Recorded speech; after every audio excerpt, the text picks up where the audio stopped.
As you probably know, we do have summer reports that are going to be released on July 2nd. And we are really excited to talk through how to prepare not only for this upcoming report season, but all future report seasons as well. So we'll get into the ins and outs of that today. My name is Anna. I am calling in from Atlanta. So what I was going to say is if you want, feel free to put where you're dialing in from and your company. We are very curious and happy to have you all. And then Lauren, if you don't mind introducing yourself. Hey everybody, my name is Lauren McGrath. I'm based in Chicago, where G2's HQ is, and I'm an enterprise CSM. So after 3 years at G2, I've gone through a few report seasons, and I'm happy to be here as a resource for everyone in the room. I love it. And also, Clara, I am so jealous that you're calling in from France. I went there for the first time. I had never been to Europe just a few weeks ago, and it was incredible. And I've been dreaming of it ever since. So jealous. Us in Ireland. Wow, all these international folks. I love it. Okay, so some housekeeping items. Feel free to raise your hand, drop questions in the chat. Feel free to contact Lauren and myself. We love to chat and connect on LinkedIn. Many of you may know Lauren. She's fantastic. So feel free to email us, message us. We're here to chat. Per usual, this is being recorded. We will send this out along with the deck and any relevant links. We're going to cover a lot of awesome takeaways today that you can actually action on today. And then also G2 University, that is live in my G2. So if you have not, please check it out. We also have amazing certifications. So whether you're super early in your journey with G2 or ready to level up to the next step, that's a great place to start. In addition to, of course, working with your phenomenal CSMs. Okay, so really quickly, this is intended to be super casual, a place to bring our G2 customers together to learn about best practices, talk about any pain points, and again, just some easy tactics and quick wins to implement in your strategies. So let's dive into it. So the topics for today, I promise we won't buffer this too much before we get into the good stuff, but we're going to be covering report criteria and deadlines, how to build a phenomenal evergreen review strategy so that you do have this always on approach and you're continuously ahead of report season, and then ways to use those rankings and reports in your marketing materials. So we'll dive right in. So in case you don't know, G2 seasonal reports, we release grid reports, index, and momentum reports on a quarterly basis.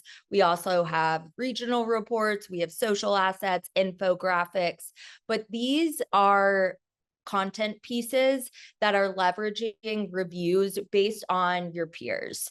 And it's also aggregated data from different online sources and various social networks. And they're released, as you can guess, every single quarter, accompanied by those phenomenal iconic badges that you see throughout the quarter and on social media and ads and all of that. But we'll get to that in a moment. So really quickly on the timeline, summer report release is, again, it's right around the corner, July 2nd. Very excited for that. In terms of, we'll get into this as well, but in terms of G2 run campaigns, we've kind of missed the window on that, to be honest. We do send out emails leading up to these are the milestones that we sent them for summer, as an example. But it's really important to be cognizant of these various milestones and make sure that you can get ahead of them. So review deadline announcement, we send that out. We let you know how long you have to get reviews in. But of course, like clockwork, they're quarter over quarter. Report announcement, that simply is obviously announcing when the report is going to come and which reports will be live. then you have your review deadline. So that is upcoming June 4th. You still do have a little wiggle room to get those reviews in if you're running a review campaign, or if you already have the Pindo integration set up, you're collecting them in app, you still have time, but continue to collect those reviews and boost recency. And then draft release, that will be released on June 11th. And that's a time that anyone that has been eligible and is featured will have time to make some adjustments, minor adjustments being edits to a logo or company name or whatever that might be. And then finally, July 2nd, report release. And at that point, we have released those to you. They're available within my G2, and you're able to utilize those in your marketing campaigns. And then beyond that, whether you are a seller or a buyer, you're able to unlock that really valuable data to help you make buying decisions. Awesome. So I will just quickly breeze through the different types of reports, just in case you're not familiar. This is, I know I'm biased, but my favorite, the G2 grid report. So as a product marketer, I reference this all the time, whether, sorry, I have a little lag on my end, whether it is looking at G2's grid, or looking at competitors, or maybe I'm evaluating a software at previous companies. I use this all the time in board decks to show how we're growing and building momentum depending on the business. So this is a phenomenal report to license. And again, just really shows you the snapshot of where you sit in the landscape and in the market space. Index reports. So that's an aggregate view from various data points across multiple, across multiple products. So we highlight the different successes, whether it's like you see here, likely to recommend, meets requirements, estimated ROI. There's different features and factors there that we pull together, that aggregate data, and you're able to see an at-a-glance view of where everyone nets out.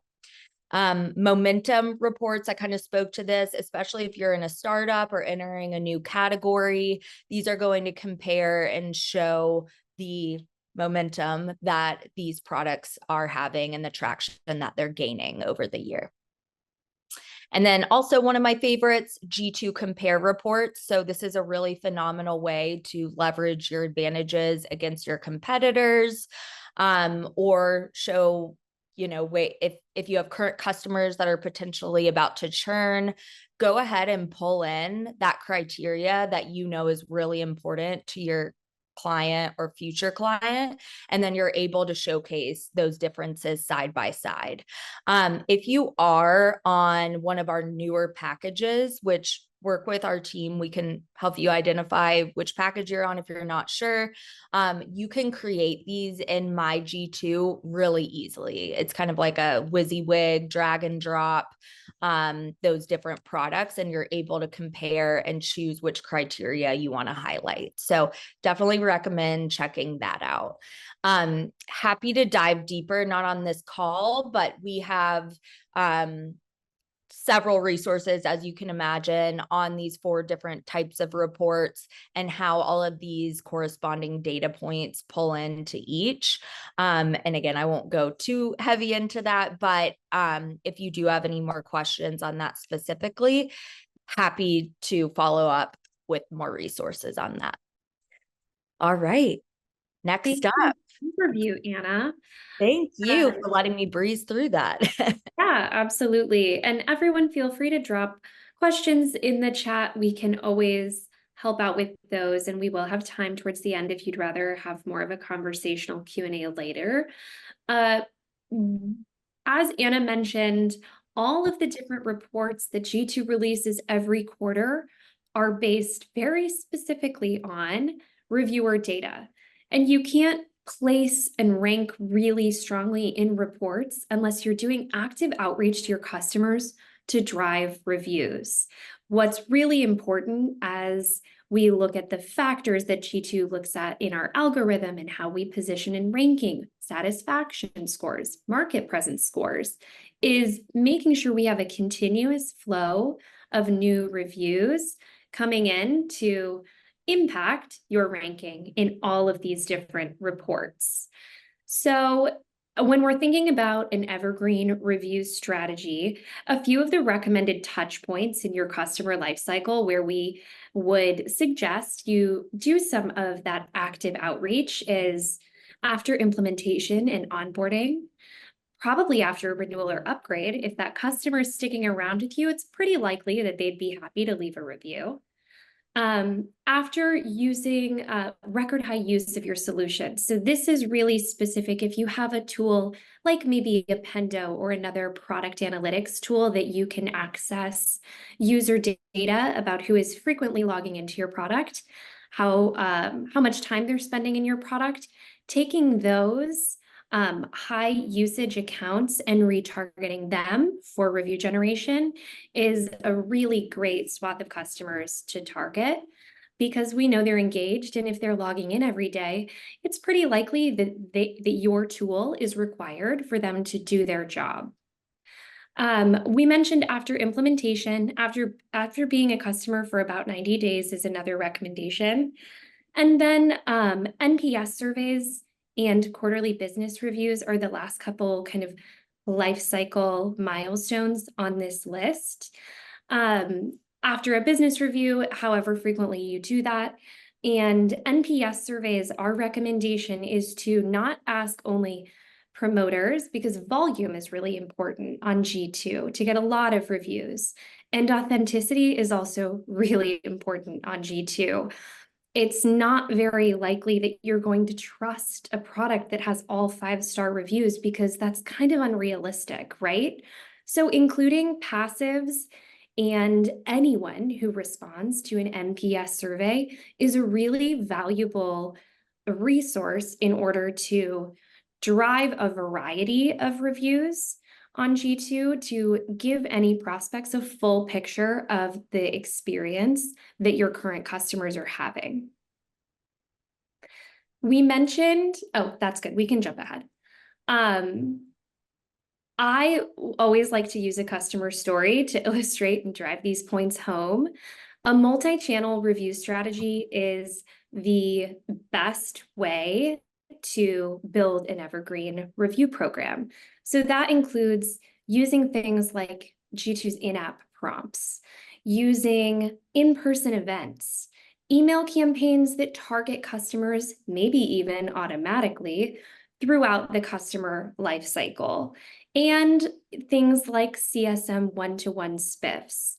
This customer Flowcast did a really excellent job of activating more than 5 levers to drive reviews for their product profile on G2.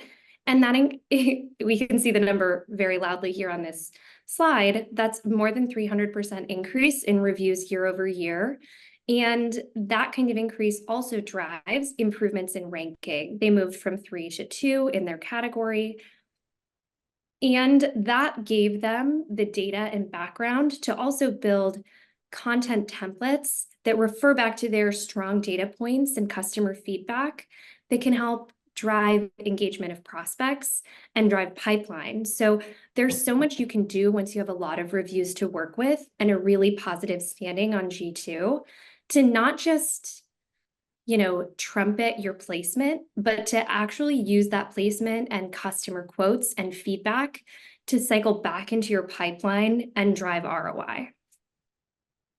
I love that. And I love the concept too, just tying it all together of using G2 reviews in some of your marketing sources, which we'll get, or marketing campaigns, which we'll get to, but particularly in ads, I think it really shows that, hey, we're listening to you, we hear your feedback. Or on the other side of the coin, if it is a critical review, maybe after you got a low NPS score, following up with them, maybe it's the product team or the CSM, and again, saying, hey, we've heard you, we've addressed that feedback, or stay tuned, that feature is coming soon. So I love that you can use this approach in all areas of the business. All So right. you mentioned that reviews drive a huge element of what goes into scoring for G2 reports. I will say I'm not on G2's research team. I'm not on our data team, but I know a lot about what goes into scoring on G2 from being a customer success manager for hundreds of customers. And I think it's really important to lay out these different elements that impact reports as well as what you see live on the front end of G2. So I'm going to walk through each of these, and I'm not going to get super nitty gritty, but you definitely have additional resources that you can reference in order to look a little closer at G2 scoring methodology. So when you're looking at a category page on G2, you are seeing products ranked by G2 score, and that's straight level ranking based on both satisfaction and market presence scores. And sometimes there are situations where what you see on a category page is not actually what you'll see on a report. And that is because of just a slight difference in how we're plotting the position of a product based on the G2 score and in the G2 grid report. So it's still based on G2 score and satisfaction and market presence scores, but for the grid report, there are some metrics that differentiate leaders and high performers that impact how a product is ranked in the quarterly report. It's also really important to know that everything on G2 is relative. When you're looking at your position on a G2 grid report, it's not just that you've generated 150 reviews in the last 90 days. You really have to take into account that the 65 other products in your category also are driving reviews, or maybe they're not. And the relative performance of each product on G2, based on G2's normalization, will impact where you land in a report. So while maybe you've driven 150 new reviews in the last 90 days, another product might have driven 300 new reviews. So it seems like you've done more than you've ever done before, but it can feel really challenging because of the relativity of G2 grid reports. And decay is similar. It's kind of an invisible factor. This is important to G2's algorithm based on user feedback and research we've done. We know that when people are looking at reviews on your profile, they're most frequently ranking them and choosing the sort method of recency. So that's why decay is so relevant, and it actually impacts reviews that are more than 90 days old. That's why getting new reviews each report quarter is so, so important. When we look at scoring an algorithm holistically, it can feel like you have no idea what's going on. But fortunately, when you log into My G2 and competitors, you can actually look very closely at what raw data factors are impacting your placement on G2 when you scroll down on that page. So when you're in My G2, you can scroll down to competitors and see that page in My G2 and choose your top competitors to see side by side what raw data is impacting both your satisfaction score and your market presence score. I really recommend using that tool to keep an eye on your performance and your competitors, because it really will give you insight into the relativity of your ranking on the report and the impact the performance of other products is having on your current placement. It's a really, really great resource that I recommend you look at a little closer. And when you're, oh, go ahead, Anna. I was just going to say that was very impressive. Our G2 algorithm is one of the more complex pieces of our business. So bravo to you, Lauren, for speaking to all of that so eloquently. No problem. Like I said, I've had a lot of these conversations. These questions come up all the time for our customers, and that's why we wanted to have an office hours like this, so we can double click on some of these factors. This is another kind of side-by-side that, again, that My G2 competitors will give you some insight on the factors that are in your control versus not in your control. So review recency, that most recent last 90 days volume of reviews, who you're reaching out to for reviews. Those really engaged customers that are less likely to leave you a really low scoring review. And then inputs for raw data like market presence metrics that are sourced from LinkedIn, ZoomInfo, Crunchbase, etc. You can look closer at those and you can enter cases in G2 to audit that data. Erin's going to drop the link in the chat for where you can submit cases if you have questions about those market presence metrics. Now is a really good time to audit those and look closely to make sure that there's not some fluke where your LinkedIn account that's attached to your G2 profile is actually the wrong product for some reason. Like that sometimes happens, not a lot, but it has happened. And I've seen those kinds of housekeeping changes make an impact on where a product is ranked on G2. And then I really like to mention, sorry for my fireworks, organization-wide enablement on G2. When you know from the top down that people care about G2, they care about your ranking, they care about your position in the marketplace, that makes it a lot easier to drive reviews from your customers and to socialize the wins that you're seeing come from G2. And again, like we mentioned, drive, additional exercises that can create pipeline for your product. And then there's all these G2 controlled factors. They're laid out in a list. It's pretty straightforward. There are things that you just can't control because it's based on G2 taxonomy. It's based on research decisions. You can't control what your customers actually say or how they rank you in or rate you in the review. And you shouldn't want to, because we really want that authentic user generated content coming through when you're asking for customer reviews.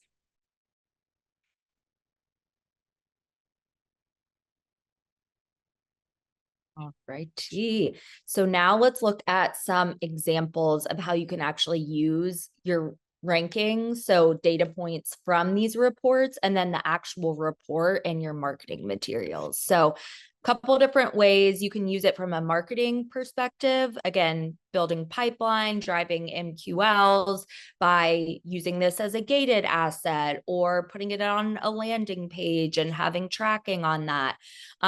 You can include it in your sales outreach and follow up, or again, if sales are running into objections, they could use that as almost like a pseudo battle card if they need to.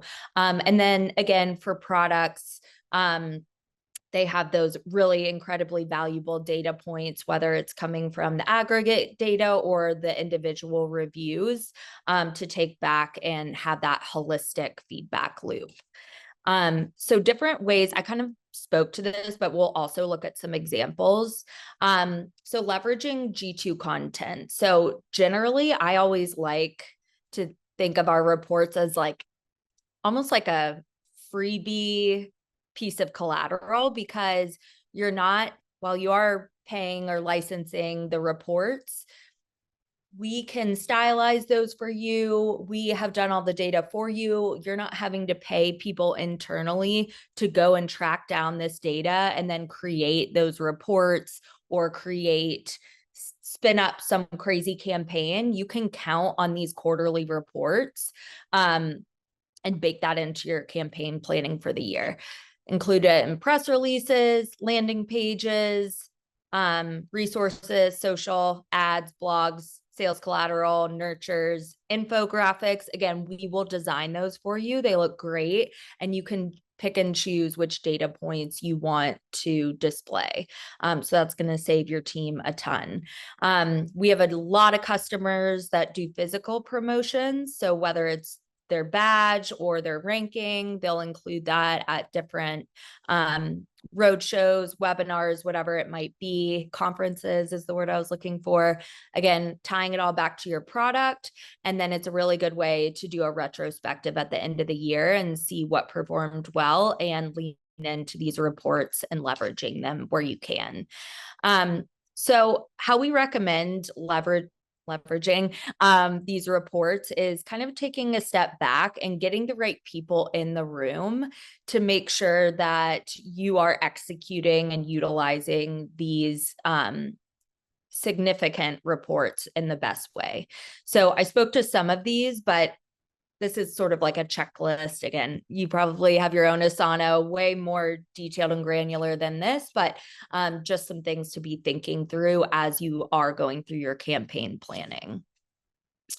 And I'm sure Lauren in a minute can speak to some customers that have done this really well, but here's just a snapshot. So whether you are pulling in those rankings, like I said, this bottom left example, this person had created a landing page, or again, you could use a compare report, however you want to do it. There are different ebooks. So if you do want to gate it, we see a lot of folks do that, whether it's behind a landing page or they're driving paid promotion from LinkedIn or Google Ads. Showcasing that grid position. That bottom right is a good example of physical promotion. And then again, top right, just showcasing the ranking. Do you have any pro tips, Lauren, for like ways that you would incorporate this on like a landing page or something like that? Yeah. I think it's really important to differentiate that these types of claims and leveraging the G2 reports in this capacity requires an additional content license. You can absolutely, if you're a leader on G2, share your badges all over the place. You can also share review quotes from any of your customers because those are, publicly facing. And you can generate assets that feature G2 review quotes and leverage your badges in order to highlight your performance on G2. This particular strategy is, like I said, does require a content license, but it's an incredible way to drive demand with G2 data. So when you're performing better than all of your competitors and you really want to use a third-party validated source to back that up, this is an incredible tool. So a lot of my customers will do things like bid on Google AdWords for maybe, I can't see who this product is side by side. For the sake of example, 6 cents versus demand base. You can actually Google that right now. And about the fourth response or like the fourth thing that appears on that Google sheet or Google results tab is a G2 content powered landing page that demand base has built versus 6 cents. And it tells a really compelling story with data about why demand base is a better solution than 6 cents. And that's something that most products on G2 would be able to do with a content license. We are partners with both demand base and 6 cents, but that is an example that I've seen referenced a lot by a lot of my colleagues. And it really does, that kind of strategy employing Google AdWords and G2 content can really help to drive engagement with prospects and leads for your product. I love that. And I think you spoke to this earlier at one point, Lauren, but I also love the concept of incorporating this into your retargeting campaigns. So again, you know that your customers have had appetite for you, or hey, maybe you're using buyer intent, and whether you made me think about it with demand base and 6 cents. So whether you're using G2 demand base, 6 cents, Zoom info, a combination of all the different intent sources, which we always say the more intent sources, the better. You can see that they are maybe looking at your competitor and your competitor's pricing. Hit them with a very targeted ad that says, hey, take a look at how we stack up against the competition, and then have very personalized and relevant messaging that accommodates that or complements that rather. And I spoke to this earlier, but in addition to just simply accessing those and licensing those reports, we can also provide for you. So again, saves your team hours, these animated assets, static social assets, or infographics. Those are branded and we do those for you. So those are a part of our packages, but you can also purchase these one-off, and they're just really fun and engaging.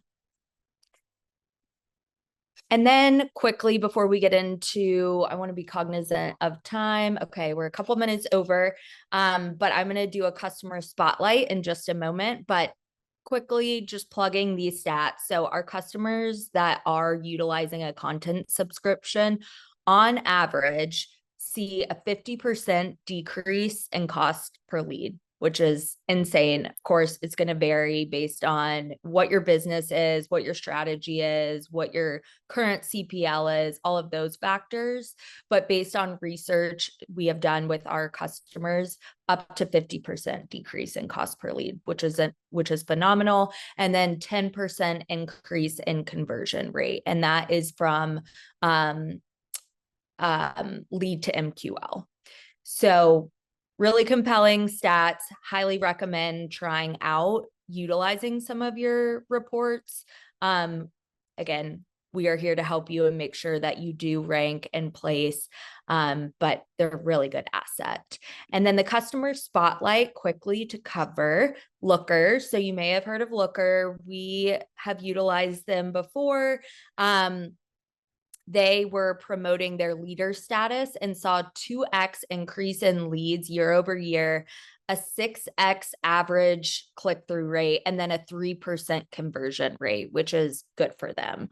I also love this little tidbit. According to LinkedIn, their campaign is consistently the top sponsored content across all technology advertisers and generates 6x the average click-through rate. So that is incredible. Hats off to Looker. That we have so many different case studies and use cases that show the success of customers doing similar activities. And then you can see kind of how they actually rolled this out, pushing the report through PPC channels, kind of similarly to what Lauren spoke to beforehand. They went all hands on deck, had employees posting on social, put it on their Learn, put it on their homepage, used it to nurture their leads. And we spoke to re-engaging a prospect. And then with all of that, they drove more than 20% of the total meetings from the sales team. So a really awesome example of an integrated approach of seeing success with their own peer review driven rankings. So at this point, sorry, I know we went a little over. I know there have been some questions. Thank you, Erin and Lauren, for manning the chat. I'm actually going to jump in, Anna. The question that has come up most frequently as I've been in the chat snooping, listening, I guess would be a better way to describe it than snooping, is how many reviews do we need to qualify for a report? We definitely could add a slide on this because it comes up so often. And every quarter, not every quarter. So initially, to qualify for a report for the very first time, you need to earn 10 reviews that are attributed to that category's report. When I say attribution, that is up to your customers. When they're in the G2 review form, there's a question that says, for what use case do you use this product? And that use case question is directly related to a category. So your customer can choose one use case. They can choose all the use cases if you're in a few categories.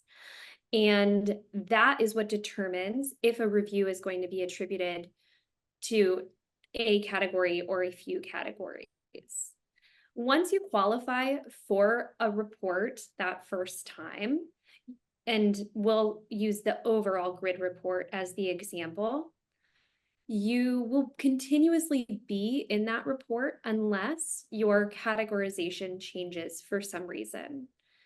When we think about the breakdown of market segment reports, like a mid-market grid report, you have to have 10 reviews from a mid-market customer for that category to qualify for that report.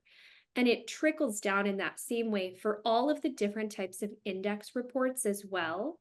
So the index reports, for the sake of example, a relationship index report is relevant to specific questions in the G2 review form.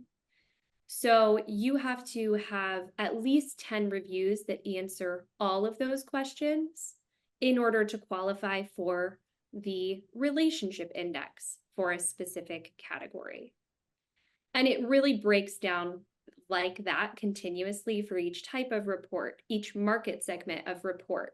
So as you grow your presence on G2 over time, you'll continuously, again, unless your categorization changes drastically, which does sometimes happen because of different go-to-market changes, but you will continuously, most likely, qualify for more and more and more reports as you get more and more reviews from customers. Really good call out and clarification. Can we see in what category the review lands? Yeah, the best way to see that, Clara, is on the front end of your G2 profile. So you can filter in the front end of G2 reviews by category, and it will also show you the breakdown of your current reviews and to which, like how many are attributed to each category. You can also always, we have like an internal report, so you can always ask your CSM, if you have a direct CSM, or submit a case to Scaled CS to check on how close you are to qualifying for reports. We also have a general marketing cadence, I believe, that comes out around report cycle time that will actually outline for you which categories your report ready for. So keep an eye out for that message. Awesome. And then last but not least, be sure to check out G2U. Again, we have these every month covering a different topic, and we are going to share this out. We'll provide all of the different resources, and feel free to reach out to myself or our pro expert Lauren with any questions or advice.